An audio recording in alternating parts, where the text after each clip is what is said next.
It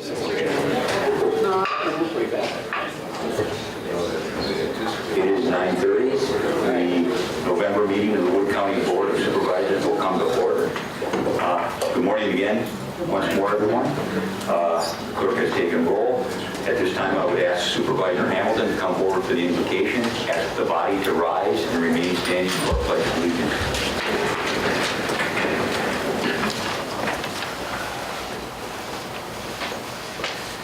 Good morning. Good morning. Lord, thank you for this day that you have given us. Allow us to serve the people of Wood County in their best interest and make decisions that benefit them. Lord, hold our veterans close that have given their ultimate sacrifice. Guide and protect the people of the armed services and of the local protective services that keep us safe. In this we pray, Lord. Amen. Amen. Allegiance to the flag of the United States of America and to the republic for which it stands, one nation, under God, indivisible, with liberty and justice for all. Thank you, Supervisor Hamilton.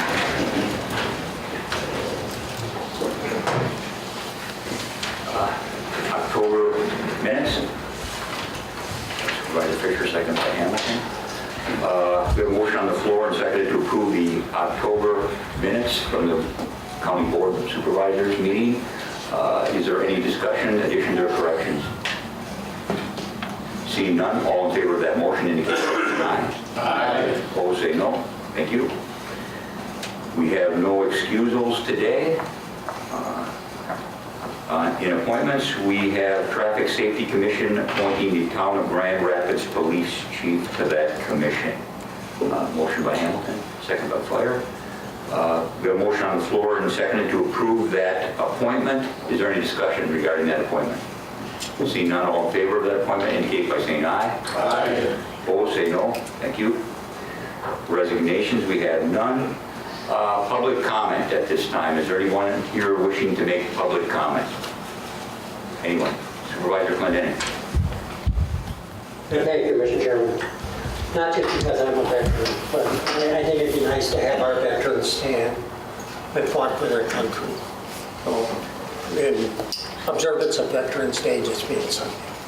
Thank you. Without objection from the body, would all the veterans present please stand for recognition?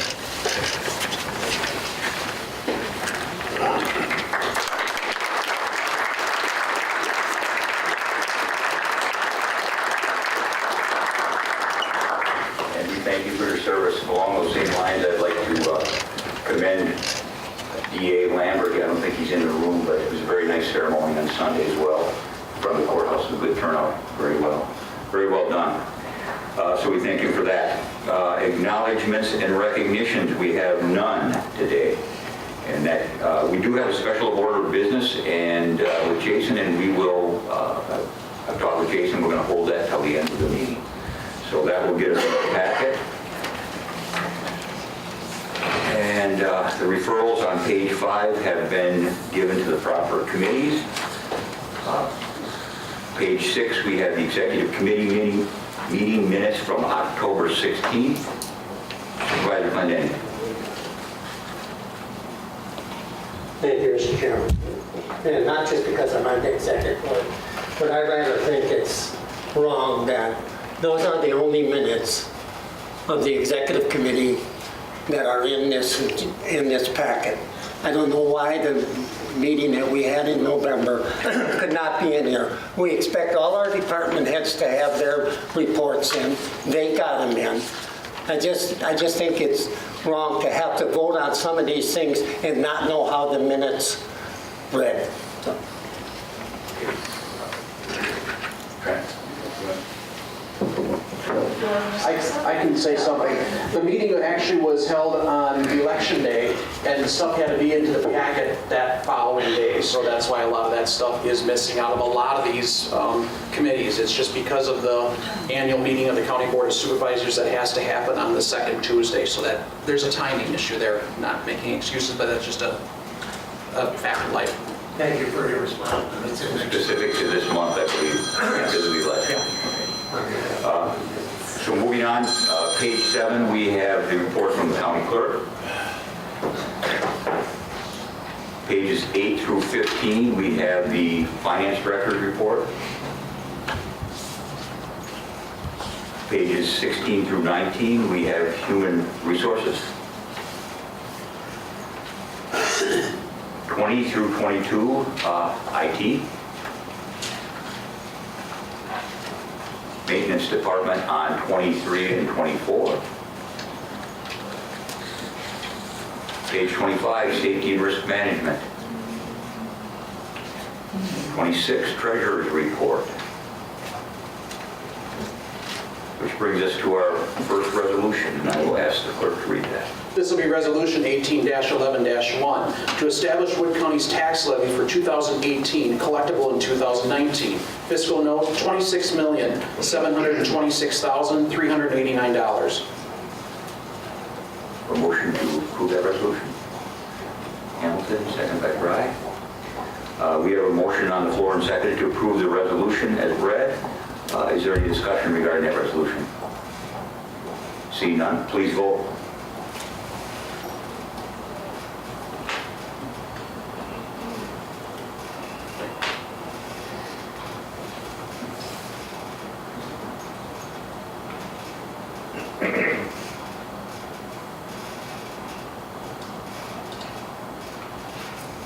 Bill and Mary.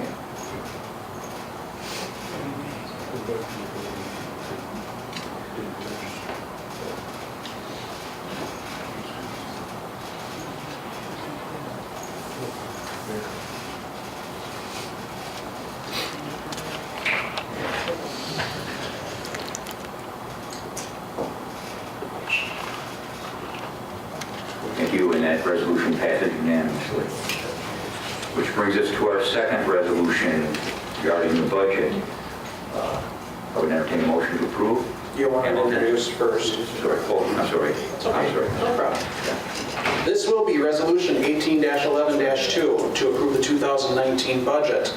Fiscal note, uses and sources total $114,838,524. A motion to approve. Clendenny, second by Fisher. We have a motion on the floor and seconded to approve the resolution as read. Don, did you have something? I do. Thank you, Mr. Chair.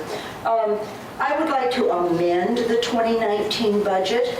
It's a human services, it was a timing thing with the Health and Human Services Committee increasing a 0.5 to a 0.97. I'll explain a little bit more after I make the motion. So function number 54420 under the expenses, I would like to amend with $31,326, and under revenue function number 43561, I would like to amend that function number by the same amount, $31,326. There is no tax levy impact on this. It's just an amendment in the revenue and expense, and I'll explain more. We have a motion to amend. Is there a second by Supervisor Fisher? Did you want to speak to it again? I would like to, if you don't mind. Okay. Okay. So the reason that this amendment needs to be made is because the Health and Human Services Committee voted to increase an economic support position by 0.5 up to 0.97.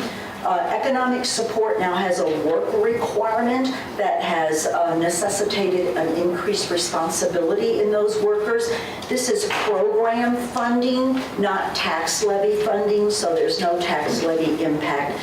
This is purely an amendment because of the increase and the timing of that economic support position. Any further discussion on the amendment motion? Does everyone understand the amendment? Okay, we are Supervisor Zerfler. Thank you, Mr. Chairman. Yes, I understand it, but I concur with what Mr. Clendenny said earlier about minutes not being included. I understand the county clerk's explanation, but I presume we had known about this if those minutes would have been supplied. Yes or no? Vice Chair Wilbur. Thank you, Mr. Chairman. That would not have been mentioned in the Executive Committee minutes. They would be in the Health and Human Services Committee minutes, and those minutes have been in the County Board packet as to that action by the Health and Human Services Committee. Thank you, Mr. Chairman. Any further discussion on the amendment budget? Everyone understands the amendment? Please vote. Voting on the amendment. Oh, sorry. You have the word clear for voting? Yep.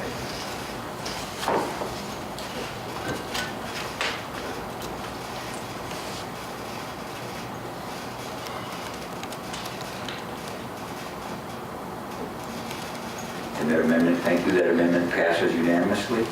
We are now voting on the amended 2019 budget. We have a motion on the floor and seconded to approve the 2019. Do we have to go back and redo that motion, Peter, after the amendment? We don't, okay. We have a motion on the floor and seconded to approve the 2019 amended budget. Is there any discussion regarding that motion? Supervisor Fire.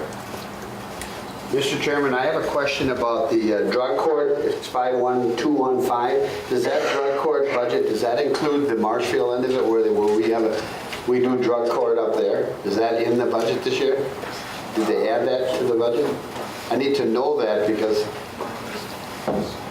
Marla is nodding yes. Yes? Okay, thank you. Okay, good. Thank you. Is there any further discussion on the motion? Seeing none, please vote.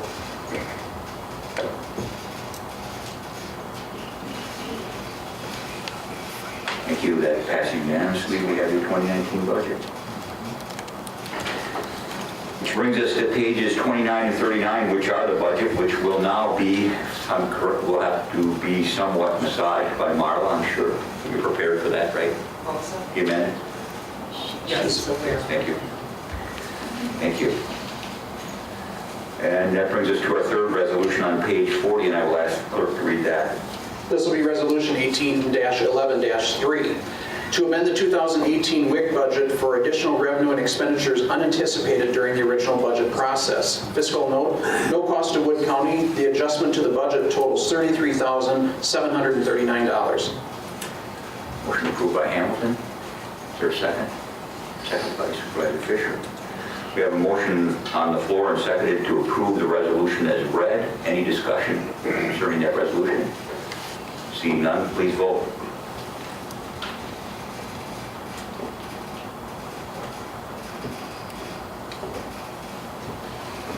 And that resolution passes unanimously. We have a string of resolutions here. Our next one on page 41, and I will ask the clerk to read that as well. This will be Resolution 18-11-4. To amend the 2018 Adams-Juneau budget for additional revenue and expenditures unanticipated during the original budget process. Fiscal note, no cost to Wood County. The adjustment to the budget totals $41,700. Motion to approve. Supervisor Bryce, second by Supervisor Hamilton. We have a motion on the floor and seconded to approve the resolution as read. Is there any discussion concerning that resolution? Seeing none, please vote.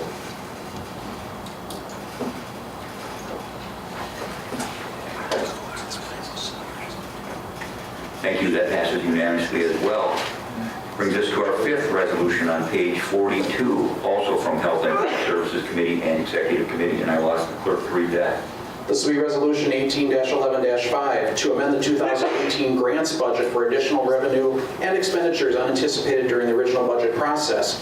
Fiscal note, no cost to Wood County. The adjustment to the budget totals $15,105. Motion to approve. Supervisor Hamilton, is there a second? Supervisor Curry. Thank you. We have a motion on the floor and seconded to approve the resolution as read. Is there any discussion concerning that resolution? Seeing none, please vote.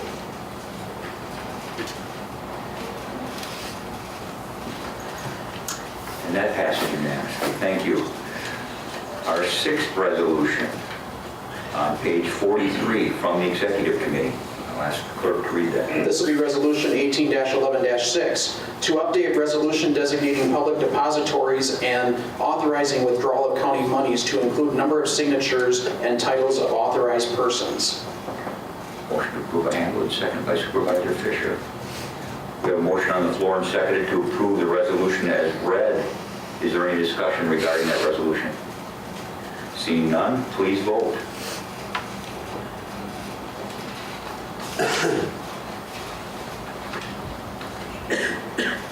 And that passes unanimously. Next resolution, page 44, also brought by the Executive Committee. I would ask the clerk to read that. This will be Resolution 18-11-7, to accept the offer of sale of tax deeded property. Fiscal note, the offered amount, real estate taxes, and tax deeding expenses incurs a loss total of $1,583.46. Motion approved by Supervisor Clendenny, second by Supervisor Hamilton. We have a motion on the floor and seconded to approve the resolution as read. Is there any discussion regarding that resolution? Seeing none, please vote.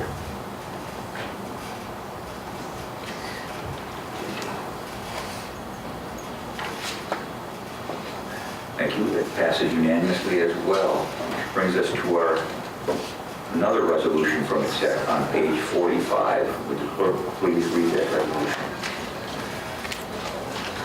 This will be Resolution 18-11-8, to accept the offer of sale of tax deeded property. Fiscal note, the offered amount minus real estate taxes, publication fees, tax deed fees, special charges, and special assessments totals $24,822.54. Motion approved by Supervisor Fry, second by Supervisor Hamilton. I'm sorry, Supervisor Hamilton. We have a motion on the floor and seconded to approve the resolution as read. Is there any discussion regarding that resolution? Seeing none, please vote.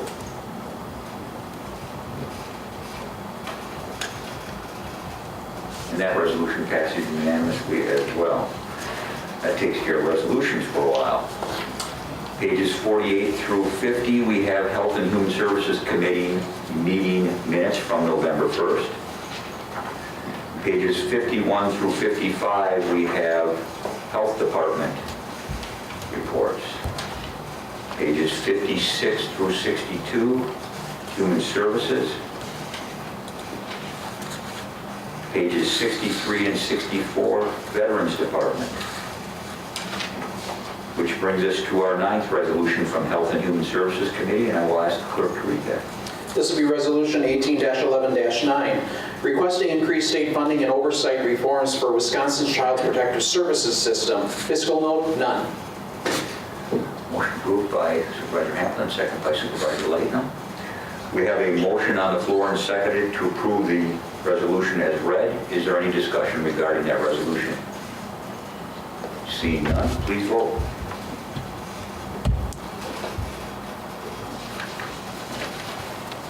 And that resolution passes motion passes unanimously.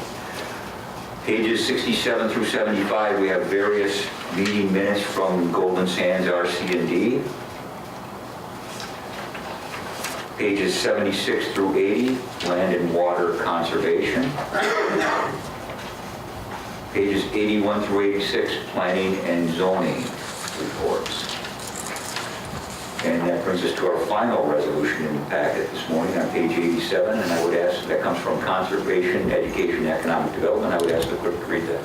This will be ordinance number 18-11-10, to adopt an ordinance to give Wood County the authority to regulate metallic mineral mining, land use activities, and reclamation of existing and new non-ferrous metallic mineral mining sites in Wood County according to minimum standards contained in Chapter 293, Non-Ferrous Metallic Mining of Wisconsin State Statutes. Fiscal note, it is anticipated that the increased workload associated with the enactment of this ordinance would not require additional staff. Permit fees such as support staff salary, program administration, and consultation with private consultants. The program shall be self-funded by permit fees. Fees shall be established and maintained to closely reflect reasonable and actual costs and may be revised as needed. Motion to approve by Supervisor Hamilton, second by Supervisor Clendenny. We have a motion on the floor and seconded to approve the resolution as read. Supervisor Curry. Thank you, Mr. Chairman. I'd like to make a motion to postpone the vote on this resolution till land conservation can get the proper material to the clerk's office. Is there there a second to that motion? Supervisor Light? Thank you. We are voting to delay the motion. Peter, how do we do this parliamentarily? Do we have to go back to the original motion and vote on that? Okay, you can vote on the, okay. Second motion, we are voting on the motion to postpone the resolution until the information can be gotten to the clerk. Is that correct? Supervisor Curtis? Yes. Okay. Does everyone understand the motion? No. Supervisor Glendenning? Postpone it for how long? Well, what information is needed? Good question. The ordinance. The ordinance is not attached to the resolution. That was not found out until after the packet had been run. It's like there was a resolution as I was going through, but there was no ordinance to apply to that resolution, so. That was my question. Okay.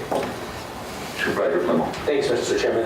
The proper motion is to postpone to a time definite, and if you have one in mind, that would be good. You could postpone a second time if that was necessary, but it's either to that or indefinitely. And I think to a definite time is what you're looking for. Supervisor Curry, would you like to attach time to that Next meeting. December meeting? Thank you, Mr. Chairman. Yes, it would be the December meeting. Okay. So then the motion would be to postpone the vote on this resolution until the December county board meeting. Is that correct? Yes. Does everyone understand the motion?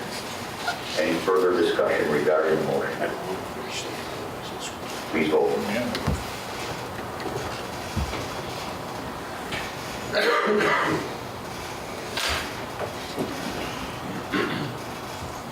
Thank you very much. That's unanimous. We will postpone the resolution until December. Pages 89 through 82, minutes from judicial and legislative. 93, report from the child support director. 94, corp counsel's report. 95, register of deeds. 96 and 97, FERC meeting minutes from November 1st. 98 through 100, report from the highway commissioner. Page 101, Parks Construction Supervisor report. 102, Parks and Forestry Office Supervisors report. 103, Parks and Forestry Directors report. Page 104, Forest Administrators report. That's a short one this month. Pages 105 and 106, we have library board minutes, which brings us to the end of the packet, and at this time I would ask Jason to come over for the special presentation.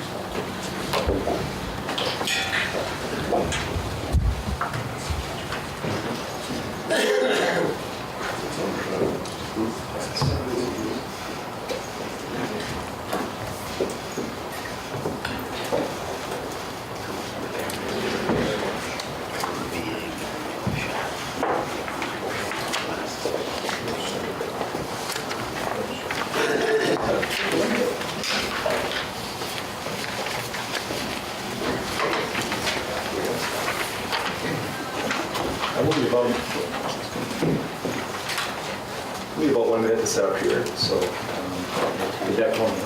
That's 6 left. For approval.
okay?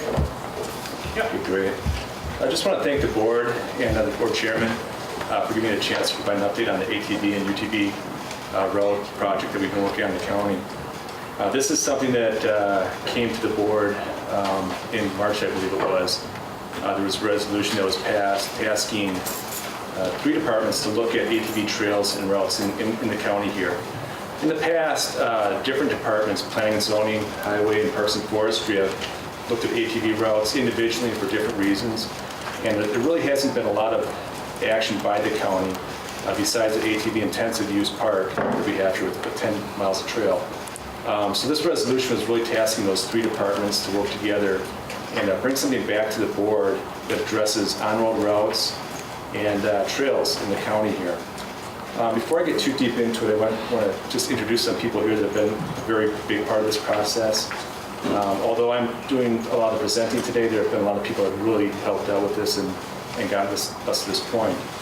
First off, from my office, we have Victoria Wilson. She's hiding in the back there.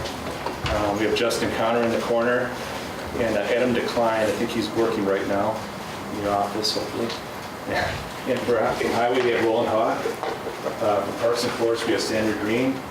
Chad Schooley, the director, is not here today, and we also have Fritz Schubert, and I think Fritz is back there as well.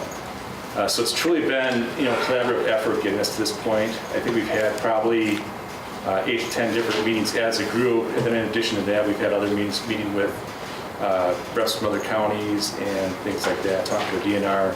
So there's been a lot of activity. Also want to thank the board members that have been involved with this process. I think it was nice to have board members check in every now and then to see the process, how we were moving forward, and also to provide some input as we move forward here. In addition to our group, we have talked to the ATV clubs in the county, and we look at bringing them on board with the process and moving things forward in the future. First off, some definitions here. I think everybody knows what an ATV is. It's an all-terrain vehicle, so I'm not going to go into much detail there. And then there's a UTV, which is a utility terrain vehicle. Probably the biggest difference is width and weight of the vehicles. I think the maximum width of an ATV is 50 inches, for UTV it's 65. And UTVs generally have characteristics more like a vehicle. A lot of them have headlights, turn signals, they're enclosed, they may have heating and air conditioning. So they're generally a much bigger vehicle. Two other important definitions are trails and routes. And really, I want you to be confident with those definitions before we move beyond this slide, because there is a significant difference. A trail is a marked corridor on public property or private lands subject to public easement or lease, and are designated for use by all-terrain vehicle operators by the governmental agency having jurisdiction. So they're off-road trails, typically dedicated for ATVs or other shared uses. Now, a route is a highway or sidewalk designated for use by ATV and or UTV operators by the governmental agency having jurisdiction. Routes are your roads, whether they be sand, gravel. Those are roads that ATVs are allowed to travel on. And we'll talk more about the inventory that we have in Wood County here. Next we have a mainline route, and this is a phrase that we kind of coined here in Wood County. This is a clearly signed and mapped route connecting features such as trailheads and other destinations. And mainline routes are generally the preferred route, the most direct route between destinations. So, some things that I just wanted to share some trends that we're seeing right now as far as ATV and UTV trends or registrations. In 2008, there were 282,000 ATVs registered in the state, and that's gone up by about 39% to 376,000. So you're definitely seeing an increase in the number of people that own ATVs and UTVs in the state. One thing to point out is, as far as snowmobile registrations are still strong, about 200,000. We're seeing a slight decline over time as the winters become maybe less desirable for that type of sport. We've also seen quite an increase in the amount of trail passes sold in the state of Wisconsin.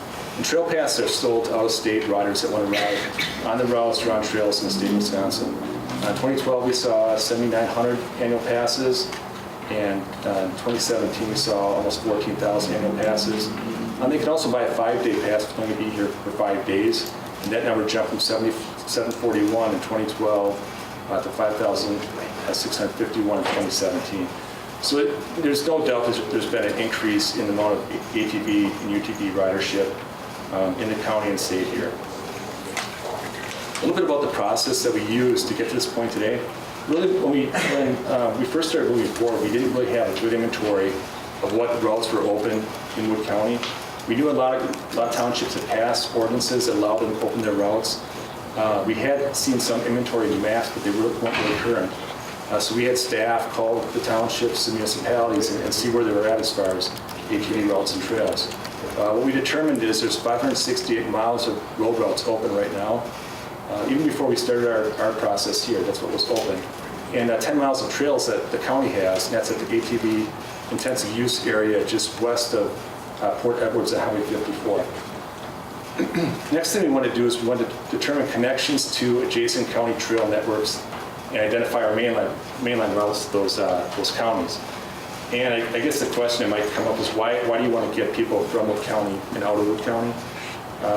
Our thought was we have right next door in Jackson County, we have a trail network of 100 miles of trail. It's well developed. It's been there 20 years. And we'd like to build off that. We realize it'll take time to build lots of trails or any trails in Wood County. We thought it would be advantageous to get people here so that they could take mainline routes, possibly to other counties. Maybe leave some of their spending cash in Wood County that weekend or that day. We also identified primary and secondary destinations. We were thinking about where do people want to go, what do they want to see.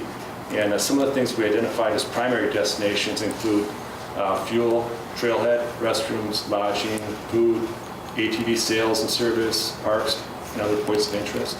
A secondary destination might be one of those aforementioned destinations. Maybe a secondary destination might be a local bar that serves great pizza that people like to go to. The other thing we had to do is identify county land with trail development potential. And it was made very clear in the county board resolution that trails were to be part of this as well. It wasn't just a focus on road routes. Trails were to be something that we were to look into. So we looked at the different county-owned properties or public-owned properties in the state and actually did quite a bit of field work to determine what we could put into place as far as trails in the near future and what could be more long-term projects. I just want to say thanks to Adam Decline in my office because he lent his ATVs to do some of that field work. We spent 2 full days actually riding on some of the county properties. We also wanted to determine where county trunk highways are that are important route connectivity in the county and filling in those gaps. I mentioned we have 568 miles of on-road route, but a good portion of that is not really functional because they're in islands and disconnected from other portions of routes. So, for example, you might have 10 miles of trail or 10 miles of on-road route where you really can't get anywhere because it's blocked by a state highway or a county road that is not open to ATV use. So we're looking at where in the county here those county trunk highways should be open to promote route connectivity and possibly in the case of main lines as well. So back to the inventory again. Trails in Wood County, it's pretty clear to figure out. We just have 10 miles right now. And as I mentioned earlier, that's at the ATV intensive use just west of Port Edwards. And those are one-way loops, and it's more of a controlled environment. It's not your typical trail that you see in like Jackson County where it's lineal and there's two-way traffic. As far as routes, we have the 568 miles, and those have all been opened up legally by ordinance process, and those ordinances are turned into the state. And as part of that, signage has to be placed. And so we have 50 municipalities that have all the local roads open, 6 municipalities that are partially open, and 13 municipalities that are closed. Since we have so many miles of route in the county, I want to talk a little bit about some of the characteristics of the routes. They're generally rural roads. I mean, there are some cases where they're more urban, but generally rural. You generally see lower vehicle traffic counts on a state trunk highway or a county trunk highway. The surface varies from asphalt to gravel to sand. In fact, some of the rural routes that we were on look more like an ATV trail than they would a local road, in my opinion. The regulations vary from municipality to municipality. For example, some municipalities have hours of operation for ATVs on the roads. I know Port Edwards, for example, they allow them on the roads from sundown to sunset. and they have a season, they're not open year-round, so the regulations do vary from municipality. In some cases, the roads are, affected by seasonal flooding and washout and things like that. There are roads that are in very rural areas that are not heavily used. And some of the networks, as I mentioned before, can be difficult to navigate from origin to destination. You may get on a route and think you can get somewhere only to find out that you run to a state highway and then you really are at a dead end and don't know where to go. So although we have a lot of mileage out there, it is difficult to navigate, especially if you are from outside the area, especially if you don't have a current map that shows what roads are open as routes. One thing that's very visible too is the signage differs substantially from township to township.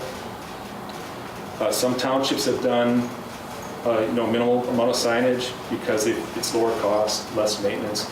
Others have done more signage that actually show the regulations as far as the speed you can travel, hours of operation, things like that. As far as signage goes, we hope to have clubs involved with that because, as you'll find out later in the presentation, your signage is a significant cost for implementing any kind of ATV routes or trails in the county. We're looking at a cost of anywhere from $200 to $600. And I would tend to think we'd be somewhere in the higher range because we wouldn't have clear signage to promote safe usage out there. Here's some examples of the routes that you see in Wood County here. This is sand here. I believe that's on the south end of the county here, southwest corner of the county in Port Edwards. This is gravel up by Remington, and this is some asphalt and asphalt that's marked. I believe those are roads area.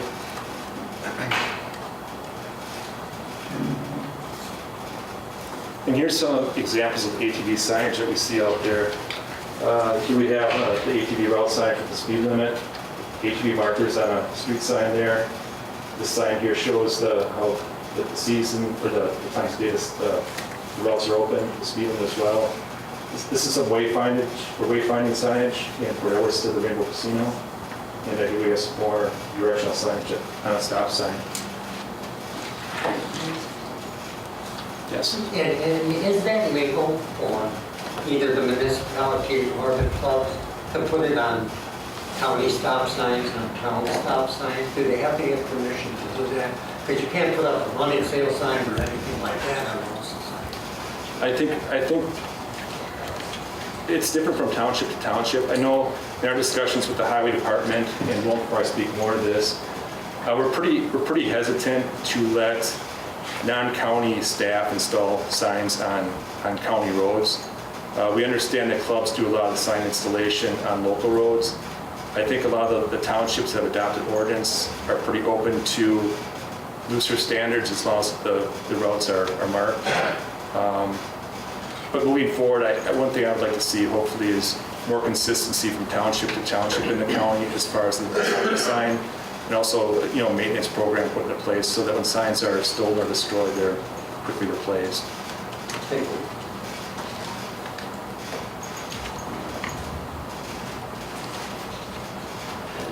Okay, so here's the ATV, UTV route and trail inventory map. It might be difficult to read with the lighting here. You should have a copy in your PowerPoint there. I've got a map here that we can look at afterwards. But I want to explain what's going on in the map here. First off, the gray municipalities are the townships or municipalities that do not allow ATV use right now. The blue municipalities are the ones that allow everything to be open right now. The ones that are in orange allow some local roads to be open. What you see is the red lines here in the map. Those are the roads that are open. The lines that are black or in some cases gray are not open. The green areas, the dark green is county forest land, and the light green is other public lands. There's some colored lines surrounding the county go down here, this area here, and over Portage County here. Those are some of the trails or routes in other counties. In most cases, they're routes. We want to kind of see where those routes work in adjacent counties so we can connect up with them. Anything else I'm missing on the map here? Okay, so first off, the ATV intensive use area that we have in the county here, west of Port Edwards. That's our 10 miles of trail. That's pretty much it. Again, it's 3 loops there, all one directional loops. And one thing they have is really going for them there is it's a great trailhead. A lot of amenities there that people are looking for when they ATV. You've got a washdown station, restrooms, playground, a nice enclosed shelter with a wood-burning stove, wells, toilets, and obviously good trails there. That's pretty much what we have right now for trails in the county. Back to the main lines. What we're proposing for main lines in the county here is a main line from Pittsville and Dexter area over to Jackson County. It's about a 14-mile main line to get to the county border. We're looking at a connection from the Wood County ATV area on the previous slide south to Juneau and Jackson counties. That's about a 16-mile route. And we're looking for a connection from the ATV area to Nakusa, then through Saratoga to Adams County. That's probably the more challenging one. The obvious challenge is the bridge crossing in Nakusa there. We don't know if that's possible, but we're talking with the right people to figure out if it is. We're going to talk to Nakusa, Saratoga, and the DOT to see if it's going to be safe and if it's even possible. The reason why we haven't given up on that one yet, there's not many options. If you don't have that crossing there, you don't have a crossing period. You can cross that river there. So that's why we're looking at that right now.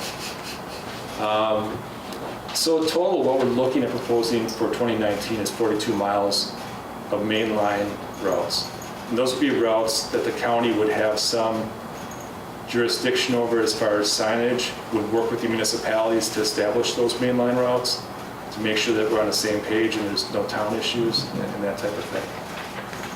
And again, that mainline route is going to be the best connection from destination to destination. It's going to be well signed and hopefully a safe on-road route. Why the mainline routes? This is, again, what I mentioned before, looking to attract people to Wood County here and get them to places they want to be. The Dexter Park example, we want to get them to Dexter Park and get them by mainline to Jackson County to tap into their 100 miles of developed trail. And mainlines too, our purpose in mainline is to clearly sign things out there. Right now, it's difficult if you hop on an ATV in a rural township and try to get from point A to point B. It's kind of fun. It's like trying to solve a puzzle, but I don't think many people would enjoy that. They get more frustrated than anything. We also have, the reason we're looking at mainlines too is we have limited potential for trails in the county. I'll talk a little bit about that. A lot of people know the history of some of our county land that we have. A lot of it was acquired by tax deed. It was tax deeded to the county because it was not usable for agriculture and things like that. It's great for recreation and things like that, but it does pose some challenges as far as developing ATV trails. Another thing to consider too, a lot of our county lands are in blocks that are separate from each other, kind of segmented in the county. Whereas Jackson County has a lot of contiguous land to work with, and they don't really have to acquire much private land or private easements to make things happen. So back to the main lines again here. This is the first, wrong tool. Okay. Here we go. So the first main line we're proposing is from the city of Pittsville, Dexter Park, on Cary Hiles Road here, and then on County V here, at the Hay Creek into Jackson County. This is probably, I think, the first section of county road that we're going to open under the new county ordinance that allows the highway commissioner to open up segments of county road for ATV routes. Then the second route that we have here is from the ATV area. This is the Wood County ATV area, the good trailhead. And then southerly past the Rainbow Casino in the Cranberry Country here. And then southerly past the Harvard Bombing Range, mid-Juneau County, over into Jackson County. And the obvious question is, why are you going that far south, not going to Remington? Right now, we don't have a connection through the town of Remington. We've talked with the township, and we're holding out hope that something can be worked out in the future. They're just not real open to having Ball Road opened up to the township. Besides that, there's some challenges of working through this area on the state highway to get to Bow Road. Plus this area here, that's the Sand Hill Wildlife Area. That's all fenced in.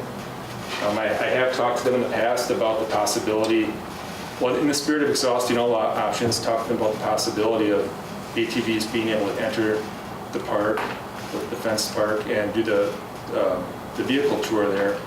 And when I talked to them, they weren't open to that. So, but that's something that could be talked about again in the future. So Jason, I have a question.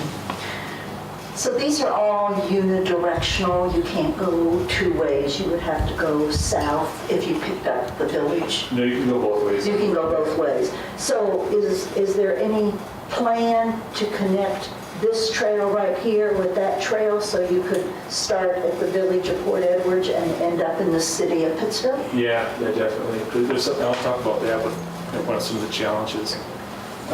Yeah, so, one idea too was to get people from the ATV area here through this way up to Dexter Park. It seems like a logical connection. There are some challenges to this corridor here. It's County Road X. I think that would have to be open in order to make it happen. We haven't even gotten to the point of considering that, but it's pretty much your only route through there. One thing you'll notice is this is county land in here, so you think you could just kind of shoot up through there and make that connection. Look close to the map, there's a lot of blue lines, which are streams. There's a lot of wetlands in there.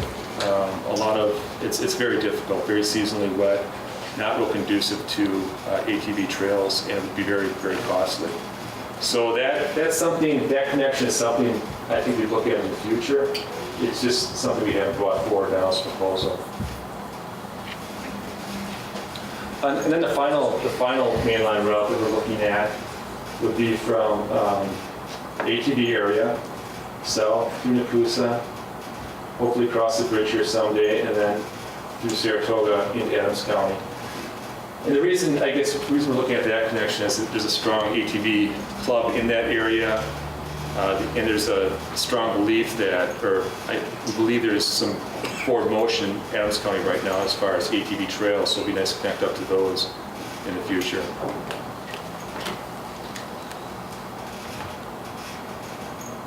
One thing I want to point out, too. So a lot of our efforts as far as main lines and trails is focused on the southwest part of the county. And some of the reasons that's where our largest blocks of county forest land are. You have a less dense population of people down there, which is less residences. The roads there's less traffic volume and things like that. So, and also you're abutting Jackson County right over here.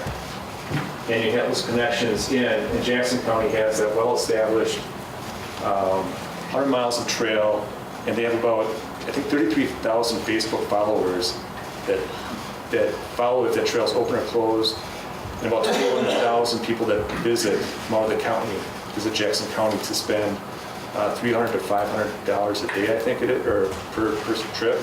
So that's kind of why we focus our efforts here. I think in the future, though, we would like to see some more mainline connections connecting into Vesper and some of the smaller communities up here. Right now, the adjacent counties on this side are not as far along as the ones over here as far as ATV route and trail development, so that's why the focus was in this area.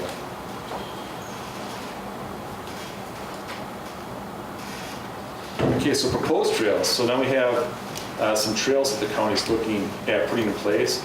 And these are trails that we look at having in place in 2019. And we're kind of pushing because we got some feedback from the board at times saying we want something in place by 2019 if at all possible. And this is a block of county forest land, just west of the city of Nakusa over here.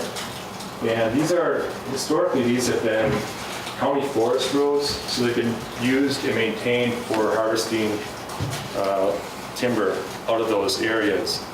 If you drive those trails right now, they're very well suited for ATV use.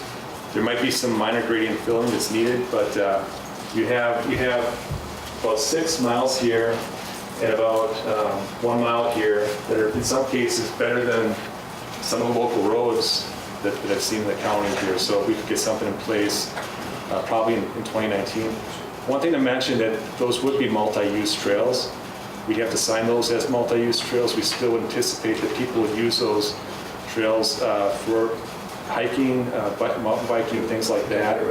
So we have to manage those competing uses in the future, be aware of that. Another thing I want to point out too. All right, so a lot of these lines that you see in the county forest areas, those are the brown and white lines. Those are what we have mapped as county forest roads. And as part of this exercise, we try to go down some of those county forest roads during summer months with an ATV. And it's pretty challenging. I think in winter it'll be very easy once things are frozen and you have some frost in the ground. But we really aren't seeing a lot of low-hanging fruit as far as foot trail development in those other areas. Stuff can be done. It would have to be done more strategically and more thoughtfully, though. I think one possible area that we got into was off Hay Creek. We went about 2 miles in on a road here, and then we turned back and went back on that same road. But one thing we'll be looking for in the future is some possible looping through some of these areas or some things like that, but that'll take some more research and some more field work and probably more grant money to make some of that stuff happen.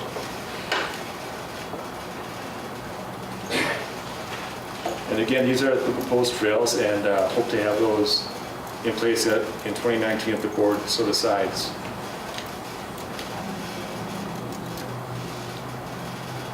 This is what the surface of those trails looks like right now.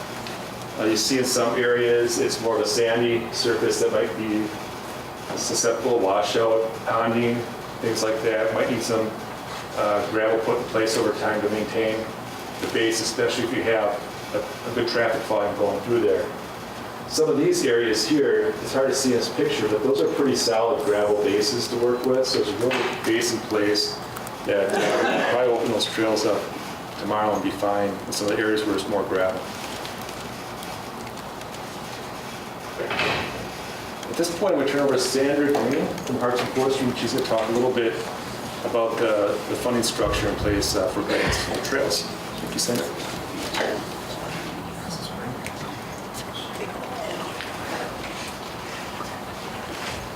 Morning. I have some information here that I'm just going to explain about the grant funding. I certainly don't claim to be an expert on all of this. I've only been here about shy of 3 years, so I just want to start out with who can apply, what items are eligible for reimbursement, and so forth. So who can apply? Counties, towns, cities, villages, and tribes can all apply for these trail aids. What types of items are eligible for reimbursement? On maintenance of trails, it's $100 per mile during the winter, and during the summer, it's $600 per mile. Maintenance of routes, only if they're connected to trails, that's 100% of the cost to purchase ATV signs, arrows, trail crossing warning signs, and any signs briefly explaining the intoxicated ATV operator law. Covers 100% of insurance, acquisition, major rehabilitation of trails, bridges, any other eligible costs, as well as development.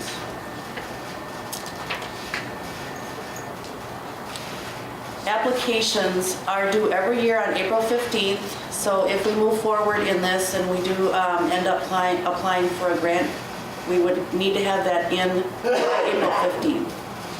In order to request grant money, we must create a comprehensive development and maintenance plan.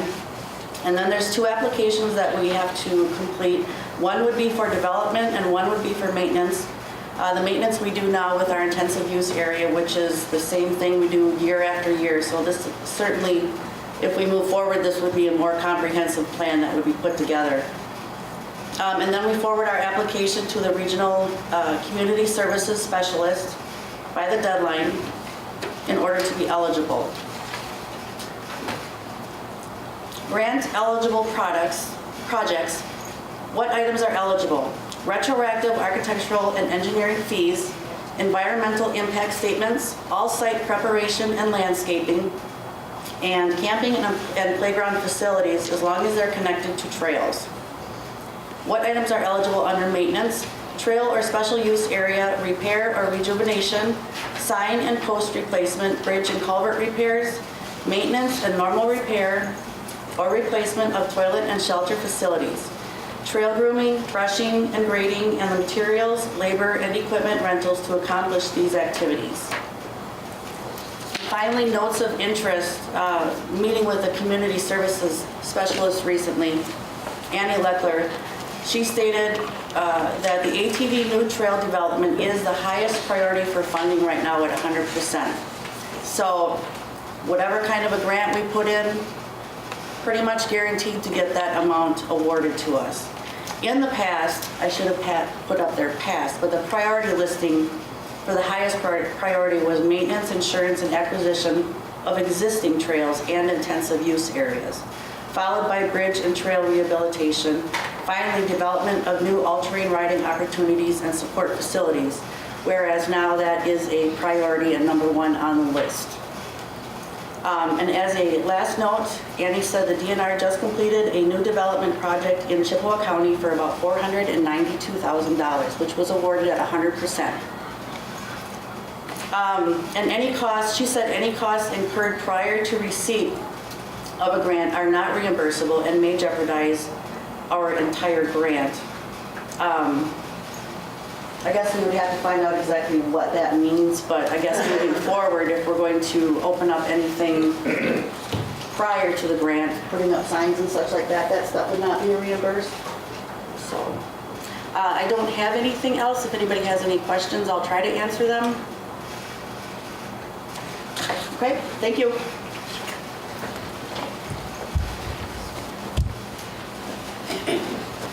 Now I'm going to have Roland Hawk, the Highway Commissioner, talk a little bit about the county roads, the ordinance that was passed on county roads in the county for ATV and UTV use.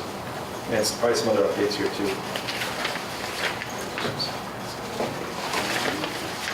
Good morning, and thanks for letting me address you with the issues that we've developed or come through with the planning stages of the plan. Highway Department in the past has been pretty adamant about trying to not have ATVs on highways because they are obviously off-road vehicles. However, we've had a number of cases where there was obstacles that would not allow ATVs to either cross a stream or river. Some other issues where we would give the trails an opportunity to cross or use a portion of the county highways. Through this process, I found it both interesting, challenging, to figure out that there's a lot of places in Wood County where ATVs now can go, and county highways were kind of a barrier themselves. So along with Jason and this group, we identified where we can make some connections to county highways to allow the users to go from either Jackson County into Pittsville or into Adams County and different places. So we passed a resolution, or I should say the HERC passed a resolution in September allowing the Highway Committee and Commissioner to approve places or routes on county highways to allow connectivity. And we have them on the map here, and right now I said there's 5. The longest portion right now is a mile, and that's on County Trunk V from Hay Creek to Cary Hiles Road, and also on County Trunk Y from Highway H north into, I think it's Park Road in Milledore, town of Milledore. The rest of them are very short segments. So we felt as the Highway Department that we're better off looking at controlling where and how ATVs and UTVs are using our county highways in order to make it safe for them. We recognize there are issues out there where there isn't connectivity and people are taking their chances. They're hopping onto highways and places they shouldn't be, and we feel that this is a good way to help eliminate some of those issues and make it safer for them as well. And as we move forward, as more trails develop and more opportunities are out there, we may look at possibly removing some of those segments as connections or parallel routes develop, and we can eliminate the use of the highway.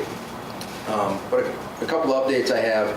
I actually spoke with the regional bridge engineer here in the region this morning, and right now, in order for us to get approval for ATVs to cross the river bridge into Coosa, the Wisconsin River Bridge there, we have to have an adoption, a resolution from the county and the neighboring communities that says that they will adopt this route and that they're willing to abide by the state's statutes and requirements that will be marked, it will be maintained, and so on. It's not a done deal, it's not a guarantee, but there are other bridges in Wisconsin that are just the same condition that do have ATV routes marked on them. So it's a process. We got to go through that first. We have to have a plan in place. We have to be able to show that we're going to be able to maintain that and have it marked for those users. Same with the bridge that's on Highway 80 in in Babcock. We have to do the same there. And as Jason laid out the trail, showing it going, right now, kind of going into Juneau County and around the town of Remington, that is a primary reason right there, is that we were unsure if we were going to get access across Highway 80. And speaking with the bridge engineer this morning, he gave me kind of the impression that it's possible, very possible. We need to make sure that it's a safe crossing and it's well maintained and marked for users. So moving forward, that's something we'll do, is pursue that. But again, as a highway committee, we approved a resolution, and in your packet, you'll see there's some conditions under that use, which are shown up there. I'm not going to read them, but the biggest one is that we want to make sure that the riders understand where they're at. There's local ordinances, there's county ordinances, and then there's also state laws. So they vary in different places, and it's really up to the rider to understand where they're at and what applies to them. There's a number of things that we've adopted that other counties, neighboring counties have. So we're trying to make it as uniform as possible so that, if they come from Jackson into Wood, it's not a total change in rules and laws for them, but there will be some variances there. So it's up to them to understand where they're at. We're going to continue to implement this plan, and my hope is that as we continue moving forward, and if we continue to open certain county highways, that there is some funding to help with that. Our first set of signs and posts and so on that we purchased to mark the routes was roughly around $1,600 just for the signs. The highway department is going to absorb that in our budget for next year under our normal signing program, but that doesn't include posts and installation. So I've estimated about $3,000 to do this initial signing and posting. And as soon as we ordered the signs and started looking at these sites, we recognized there's additional things that we got to do to not just identify the route for the riders on the ATVs, but also warn the motorists that are going to be passing through those segments of county road that will have ATVs and UTVs on them. So we have additional signs and some marking that we're going to put out there to help with that. We're looking at kind of keeping it to some of our low volume, well-marked routes and areas where we have good sight distance and so on. And in the resolution, the Sheriff's Department and local law enforcement have the right to enforce this under certain conditions, and there are penalties for folks who go off the road, destroy things, or violate the law. That's just an easy way for them to monitor that and assess some penalty to folks who are not going to follow the rules. So I look forward to kind of rolling through the rest of this and helping develop a final plan. And hopefully as we move forward, we have less routes, we have more trails, more off-road, but we understand that there are places we have to accommodate both riders and motorists. So we like to keep that, again, to the minimum if we can.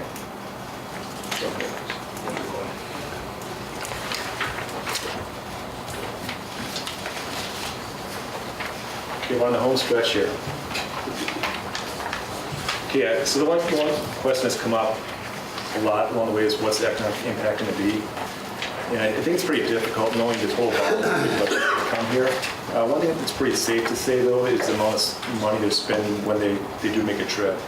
And this is based off of numbers from 2015 from Jackson County, a Jackson County survey that was done. And you can expect between $355 and $427 per rider per trip. We're also going to see increased ATV, UTV camping at Lake Dexter Park, likely. and probably even more once that develops more as a trailhead and has those amenities. You're going to see increased trailhead activity at probably at the ATV intensive area, getting at some of those other main lines. In the whole mainline network, you're probably going to see more riders, which will result in more business for gas stations, restaurants, and other retail, that type of thing. It's really hard to quantify what the total immediate impact will be. I think it'll ramp up over time as people become aware of it. So if we're looking at implementing in 2019 what needs to be done, I think one of the first things that needs to be done is we need to have maps that show people what's out there. And we need to make those maps available through smartphones and things like that. So we're probably looking at feeding the mapping information into apps like Trail Tracker and some of the apps that are built into the machines like Polaris Ride Command, making interactive maps available online on the county website, and having some limited print copy maps available. And I say limited because the network's probably going to change over time. We're probably not going to flood, the area with maps that'll be outdated shortly. We want to establish those mainline routes in 2019. What that's going to mean is we're going to have to actively go out, talk to those municipalities, explain what we look to do here, talk about signage, things like that, and get them on board with this. We just can't go out there and start putting signs up without talking to them. We want to have them on board with this and have them be a partner. We're also, probably the biggest immediate expense is going to be signage. I was a little surprised to find out that signage is one of your more expensive parts of a trail network.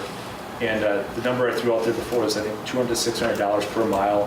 It's being proposed. If we're looking at about 50 miles of routes and trails, it adds up pretty quick. So that's something to keep in mind. We have, as Roland mentioned, we have some money available from his budget for signage this year. I have some economic development funding that has been approved by the seat committee that we put towards that. But we probably will need more in 2019. Sandra talked a little about grant funding. I'm not sure if that grant cycle will work with the 2019 opening date, with the application deadline being April 19th? April 15th. Because we're probably looking at opening a network up in middle of May. In this area, those trail networks typically are from like middle of May to end of October. So it's going to be a little bit of crunch there. We're also going to have to establish how we're going to cover maintenance and equipment. There is some cost to that. Some that can be covered by grants. There is the possibility that we can use some of our current equipment in the short term here, with the grader that the highway department has. I think you have a tractor maybe. We might have to buy a few things like grooming machines for trails, because that's something we just don't have right now. Some more implementation in 2019. We really have to establish, the rules, get them nailed down. We have some frameworks in place right now, but I think that would have to come before a committee like the HERC committee to really sift through that. We're also going to have to make law enforcement, public safety aware of what's going on. Share the maps with them so that they can respond to any complaints, and they can also respond if there's accidents out there or issues that are emerging. It's really going to be up to the other agencies to determine what level of resources they need to put towards this.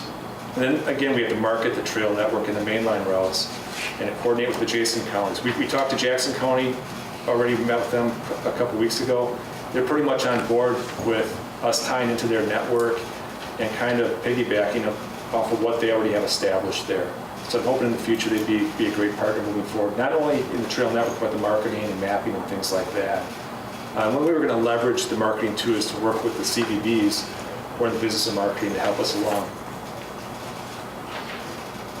Now, some things to think about, as far as the 2019 budget. Some costs can be absorbed by the budget that we have in place right now. For example, a lot of the mapping can be taken care of by my staff in my office. No new additional funds need to cover that.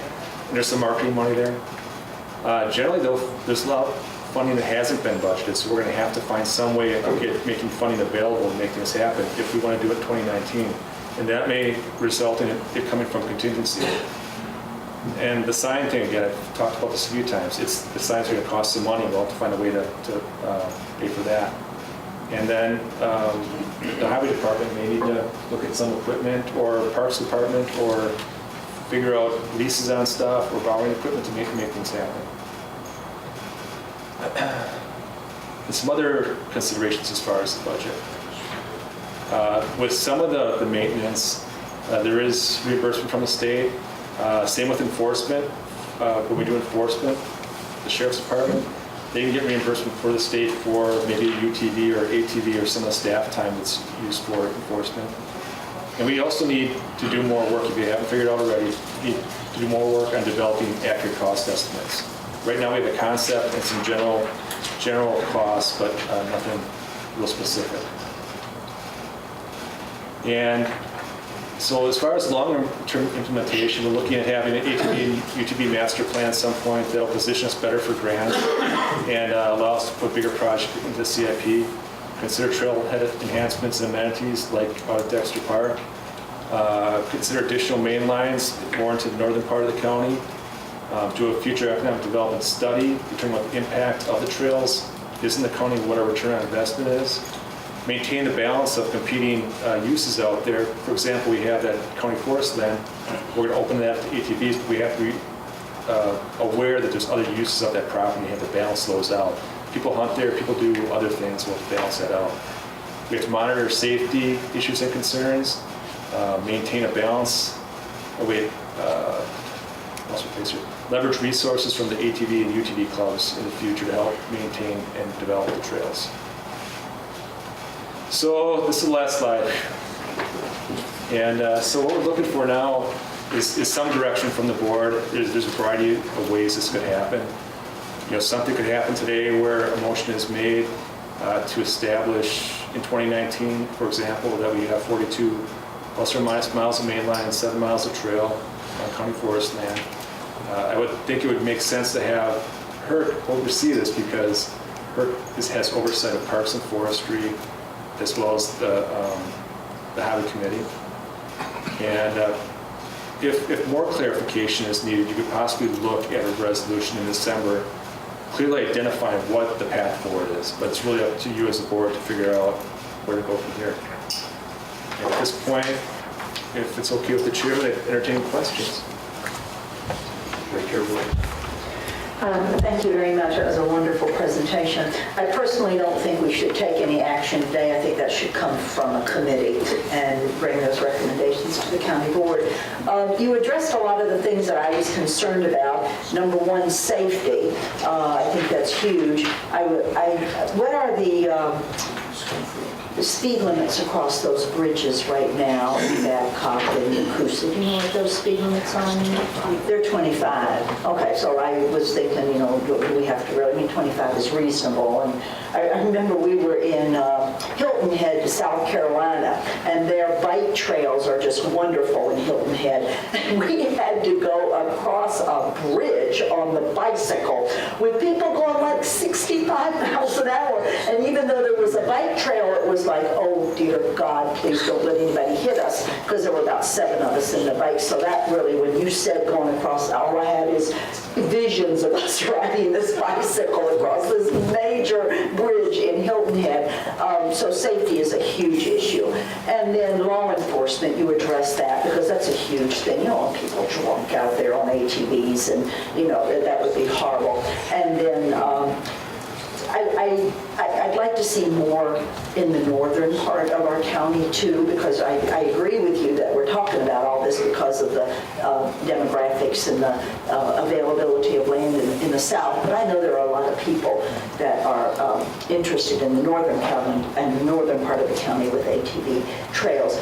I assume that the maps that you're talking about can be piggybacked on snowmobile maps that are out there now, or are the trails just not multi-use, and so you'd have to have 2 sets of maps?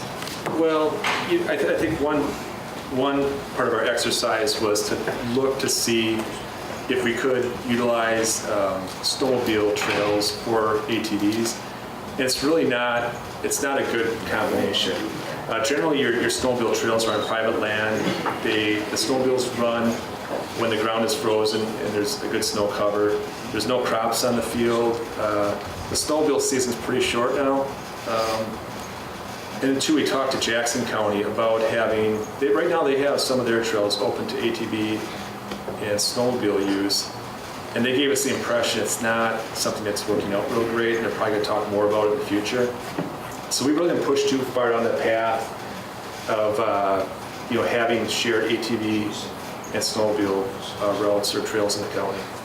In some cases, they may coincide, but generally, we tend to keep those separate, I would think. Just to respond to the safety questions too, safety's been something we've talked about pretty much at every meeting to some degree.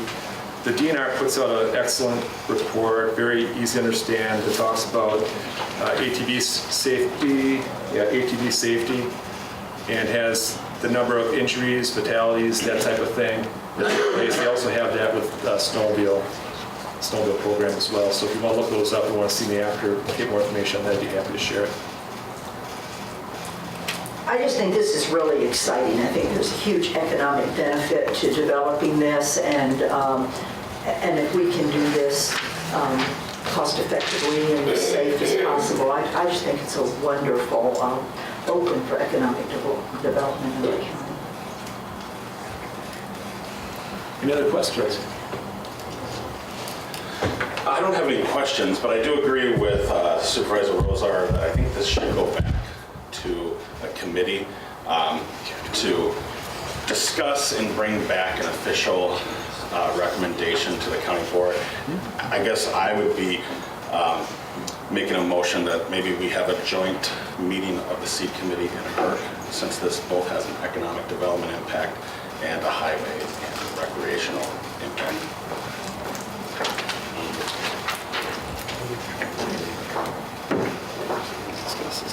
Is that an official motion? Yeah, I made the motion. Is there a second to the motion? Supervisor Zaleski. We have a motion from the floor to have a joint committee between SEED and HERC. Committee meeting, yeah. Taking forward. Is there any discussion on that motion? Why can't you just order a motion like that? You know what I mean? I'm sorry, I don't understand, Bill. No, go ahead. Supervisor Zerber. Thank you, Mr. Chairman. I don't know why we have to have a motion now for two committees to get together. That could either come from you, in my humble opinion, or from the two chairs. Just do it. Just do it. Yeah. Thank you, Brett. I agree. Thank you, sir. Do it. Yeah, I'll withdraw my motion. You still have a motion and second on the floor, though. They're going to withdraw it. Could we do it voice voted, Mr. Chairman? Sure. Yeah, with no objection from the floor. No. Does everyone understand the motion?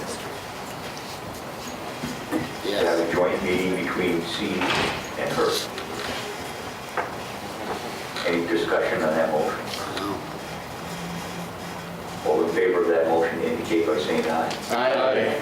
Opposed, say no. That was kind of weak. One line. It's a half a no. Any other questions for Jason?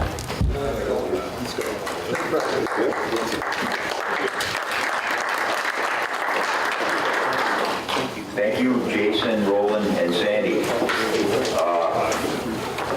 Is there anything else that needs to come before the county board at this time? Supervisor Atterback. Well, I guess they're working, but the mayor is sending out a Christmas special for season tickets. So if anybody interested in getting tickets for next year, they call the fair office. They're going to have to call Christmas special.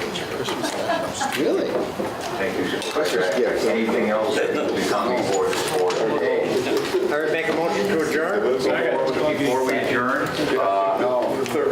couple quick things. Those of you that are hunters, this weekend is opening day, so we advise you to be as careful as possible, be safe.